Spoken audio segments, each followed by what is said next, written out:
ಒಂದ್ ಪಾರ್ಕ್ ಹತ್ರ ಒಬ್ಬ ಹೀಲಿಯಂ ಫಿಲ್ಡ್ ಬಲೂನ್ಸ್ ಅಂದ್ರೆ ಗ್ಯಾಸ್ ಬಲೂನ್ಸ್ ನ ಸೇಲ್ ಮಾಡ್ತಿರ್ತಾನೆ. ಅಲ್ಲಿ ಒಬ್ಬ ಪುಟ್ಟ ಹುಡುಗ ಆ ಬಲೂನ್ ಸೆಲ್ಲರ್ನ ನೋಡ್ತಾನೆ ಇರ್ತಾನೆ. ಯಾವಾಗ ಸೇಲ್ಸ್ ಡೌನ್ ಆಗ್ತಿರುತ್ತೋ ಆಗೆಲ್ಲ ಈ ಬಲೂನ್ ಸೆಲ್ಲರು ಒಂದ್ ಬಲೂನ್ ನ ರಿಲೀಸ್ ಮಾಡ್ತಿರ್ತಾನೆ. ಈ ಹುಡುಗ ಅವನ ಹತ್ರ ಹೋಗಿ ಕೇಳ್ತಾನೆ, ಅಂಕಲ್ ಈ ರೆಡ್ ಕಲರ್ ಬಲೂನ್ ನ ಮೇಲಕ್ ಬಿಟ್ರೆ ಅದು ಮೇಲಕ್ ಹೋಗತ್ತಾ ಅಂತ. ಹೋಗತ್ತೆ ಪುಟ್ಟ ಅಂತ ಅವನ್ ಹೇಳ್ತಾನೆ. ಅಂಕಲ್ ಈ ವೈಟ್ ಕಲರ್ ಬಲೂನ್ ಅದು ಹೋಗತ್ತಾ ಅಂತ ಕೇಳ್ತಾನೆ. ಹೋಗತ್ತೆ ಅಂತ ಹೇಳ್ತಾನೆ. ಹಾಗೆ ಅಂಕಲ್ ಈ ಕಪ್ಪು ಕಲರ್ ಬಲೂನ್ ಇದೆಯಲ್ಲ ಅದು ಕೂಡ ಹೋಗತ್ತಾ ಅಂತ ಕೇಳ್ತಾನೆ.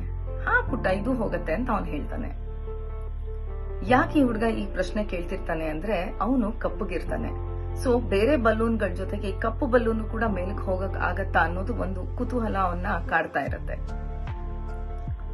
ನಾವು ಹೀಗೇನೆ ನಮ್ಮ ಜೀವನದಲ್ಲಿ ಎಷ್ಟೋ ಬಾರಿ ಈ ಬಣ್ಣ, ನಮ್ಮ ಹೈಟ್ ಅಥವಾ ನಮ್ಮ ಆಕಾರ ಈ ಬೇಸ್ಡ್ ಮೇಲೆ ನಾವು ಲೈಫಲ್ಲಿ ಮುಂದೆ ಬರಕ್ ಆಗಲ್ಲ ಅನ್ನೋ ಒಂದು ನಂಬಿಕೆನ ಇಟ್ಕೊಂಡ್ಬಿಟ್ಟಿರ್ತೀವಿ.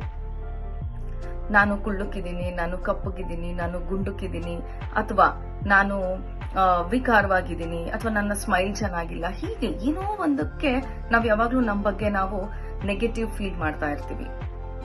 ನನ್ಗೆ ಇದು ಚೆನ್ನಾಗಿಲ್ಲ ಅನ್ನೋ ಒಂದು ಫೀಲಿಂಗ್ ನಮ್ನ ಕಾಡ್ತಾ ಇರತ್ತೆ. ಆಕ್ಚುಲಿ ಇದು ಯಾವುದು ಕೂಡ ಮ್ಯಾಟರ್ ಆಗೋದೇ ಇಲ್ಲ. ನಾವು ಜೀವನದಲ್ಲಿ ಮೇಲಕ್ಕೆ ಬರಬೇಕು ಅಂದ್ರೆ ನಮ್ಮ ಮೈಂಡ್ ಅಲ್ಲಿ ಏನಿದೆ, ನಮ್ಮ ಥಾಟ್ ಪ್ರೋಸೆಸ್ ಹೇಗಿದೆ, ಇದ್ರ ಬೇಸ್ಡ್ ಮೇಲೆ ನಮ್ಮ ಜೀವನದಲ್ಲಿ ನಾವು ಸಾಧನೆನ ಮಾಡಕ್ಕಾಗೋದು.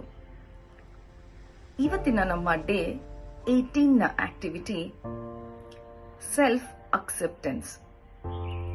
Y should we accept our selves? ಯಾಕೆ ಅಂದ್ರೆ ನಾವು ಹೇಗಿದೀವೋ ಆ ಅಕ್ಸೆಪ್ಟೆನ್ಸ್ ಫಸ್ಟ್ ನಾವು ಪಡ್ಕೋಬೇಕು. ದೇವ್ರು ನಮ್ಗೆ ಆಲ್ರೆಡಿ 2 ಕಣ್ಣು, 2 ಕೈ, 2 ಕಾಲು, ಉಪಯೋಗಿಸಕ್ಕೆ ತಲೆ, ಪ್ರತಿ ಒಂದು ಕೊಟ್ಟಿದ್ದಾರೆ. ಕರೆಕ್ಟ್ ಅಲ್ವಾ? ಸೊ ನಾವು ಅದಕ್ಕೆ ಥ್ಯಾಂಕ್ಫುಲ್ ಆಗಿರ್ಬೇಕು. ಪ್ಲಸ್ ನಮ್ ಬಗ್ಗೆ ನಮ್ಗೆ ಹೆಮ್ಮೆ ಅನ್ನೋದಿರ್ಬೇಕು. ನಾನು ಕಪ್ಪಗಿದ್ದೀನಿ, ನಾನು ತುಂಬಾ ಬೆಳ್ಳಕ್ಕಿದ್ದೀನಿ, ಅಥವಾ ನಾನು ತುಂಬಾ ಕುಳ್ಳುಕ್ಕಿದ್ದೀನಿ, ತುಂಬಾ ದಪ್ಪಕ್ಕಿದ್ದೀನಿ, ಹೀಗೆ ಯಾವುದೋ ಒಂದು ವಿಚಾರಕ್ಕೆ ನೆಗೆಟಿವ್ಸ್ ನ ಫೀಲ್ ಮಾಡ್ಕೊಳ್ತಾನೆ ಇರ್ತೀವಿ. ಅಥವಾ ನನ್ನ ಸ್ಮೈಲ್ ಚೆನ್ನಾಗಿಲ್ಲ, ನನ್ನ ಕಣ್ ಚೆನ್ನಾಗಿಲ್ಲ, ಅಥವಾ ನನ್ನ ಕೂದಲು ಚೆನ್ನಾಗಿಲ್ಲ, ಹೀಗೆ ಏನೋ ಒಂದಕ್ಕೆ ನಾವು ಫೀಲ್ ಮಾಡ್ತಾನೆ ಇರ್ತೀವಿ. ನೆಗೆಟಿವ್ ಫೀಲಿಂಗ್ಸ್ ಇದೆಲ್ಲ. ಸೊ ಇದು ನಮ್ ಬಗ್ಗೆ ನಮ್ಗೆ ಒಲವುನ ಬರ್ದೇ ಇರೋಂಗೆ ಮಾಡಿಸೋದು ಅಂತ ಕೆಲಸಗಳಿದು. ಸೊ ಇದನ್ನ ಆದಷ್ಟು ನಾವು ಅವಾಯ್ಡ್ ಮಾಡಬೇಕು. ನಮ್ ಬಗ್ಗೆ ನಾವು ತುಂಬಾ ಒಲವನ್ನ ಇಟ್ಕೋಬೇಕು. ಸೊ ದೇವ್ರು ನಮ್ಗೆ ಈಗ ಆಲ್ರೆಡಿ ಇಷ್ಟೆಲ್ಲ ಕೊಟ್ಟಿದ್ದಾರೆ. ನಮ್ಮ ಜೀವನದಲ್ಲಿ ನಾವು ಸಾಧನೆ ಮಾಡಕ್ಕೆ, ನಮ್ಮ ಜೀವನದಲ್ಲಿ ನಾವು ಎತ್ತರದ ಸ್ಥಾನಕ್ಕೆ ಬೆಳೆಯಕ್ಕೆ, ಉನ್ನತ ಸ್ಥಾನಕ್ಕೆ ಹೋಗಕ್ಕೆ ಇದು ಯಾವುದು ಕೂಡ ಮ್ಯಾಟರ್ ಆಗಲ್ಲ. ನಮ್ಮ ಸ್ಕಿಲ್ಸ್, ನಮ್ಮ ಆಟಿಟ್ಯೂಡ್, ನಮ್ಮ ನಾಲೆಡ್ಜ್ ಇದು ಮಾತ್ರ ನಮ್ಗೆ ಬೇಕಾಗಿರುವಂತದ್ದು.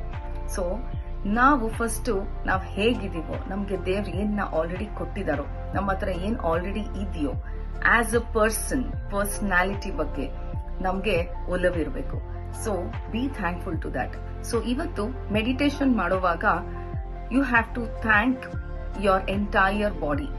You have to thank yourself. Say, I am very happy and proud of every single thing in you. ನೀವ್ ಏನ್ ಆಗಿದಿರೋ, ನೀವ್ ಹೇಗಿದಿರೋ ಅದಕ್ಕೆ first you should be thankful. So will you do that? Definitely you will see lot of changes. ಇದನ್ ಮಾಡೋದ್ರಿಂದ ನಮ್ ಬಗ್ಗೆ ನಮ್ಗೆ ಇನ್ನಷ್ಟು ಒಲವು ಜಾಸ್ತಿ ಆಗತ್ತೆ. ಅಕ್ಸೆಪ್ಟೆನ್ಸ್ ಇರಬೇಕು. ಮೊದಲು ನಾವು ಅಕ್ಸೆಪ್ಟ್ ಯಾವಾಗ ಮಾಡ್ತೀವಲ್ವಾ ಅವಾಗ ನಮ್ಗೆ ರಿಯಲೈಸೇಷನ್ಸ್ ಬೇರೆ ತರಾನೇ ಆಗಕ್ ಸ್ಟಾರ್ಟ್ ಆಗುತ್ತೆ. So first accept your self, feel good, feel happy. Okay, so ಮತ್ತೆ ಸಿಗೋಣ ನಾವು ನಮ್ಮ ಡೇ 19ನ ಆಕ್ಟಿವಿಟಿನಲ್ಲಿ.